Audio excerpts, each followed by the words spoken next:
सोनक माँ हम गहबर बनेलो चानिक लागल के बाद। सोनक माँ हम गहबर बनेलो चानिक लागल के बाद। ताहि बीच हीरा जरल पिरही छै माँ आउ करब सत्कार। ताहि बीच हीरा जरल पिरही छै माँ आउ करब सत्कार।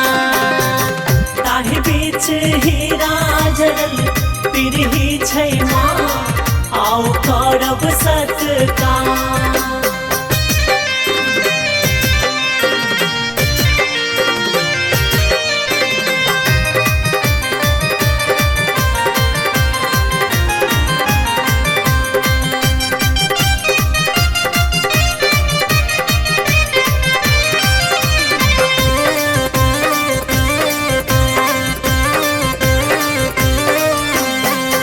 होटल दुइभ माहे भरल गंगा जल लोढ़ल फूल कचनार माँ।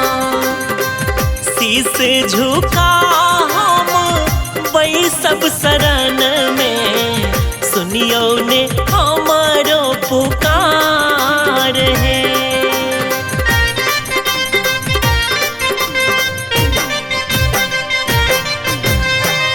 होटल दुइभ माहे भरल गंगा जल लोढ़ल फूल कचनार माँ।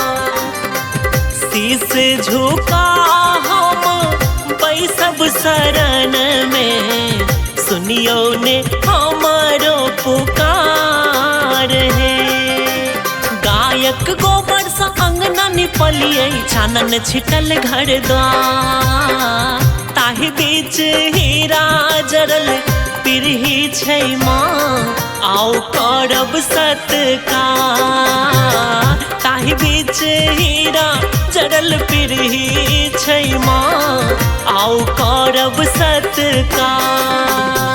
ताहि बीच हीरा जरल पिरही छै माँ आउ करब सत्कार।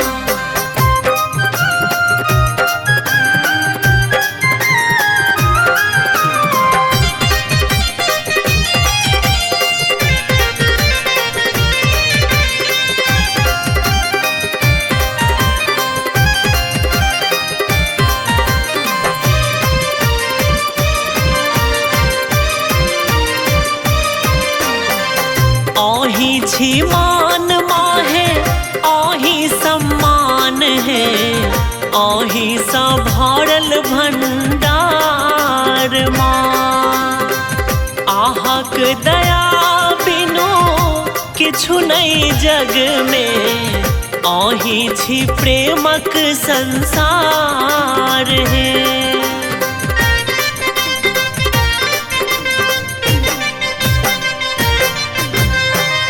आही छी मान माहे आही सम्मान है। आही सा भरल भंडार है। आहक दया बिनु किछु नहीं जग में। आही छी प्रेमक संसार है। अक्षय स्नेह सा भोग लगायब लिख दिया मुस्की कपार। ताहि बीच हीरा जरल पिरही छै माँ आउ करब सत्कार। ताहि बीच हीरा जरल पिरही छै माँ आउ करब सत्कार। ताहि बीच हीरा जरल पिरही छै माँ आउ करब सत्कार। सोनक माँ हम गहबर बनेलो चानिक लागल के बाद। सोनक माँ हम गहबर बनेलो चानिक लागल के बाद। ताहि बीच हीरा जरल पिरही छै माँ आउ करब सत्कार। ताहि बीच हीरा जरल पिरही छै माँ आउ करब सत्कार।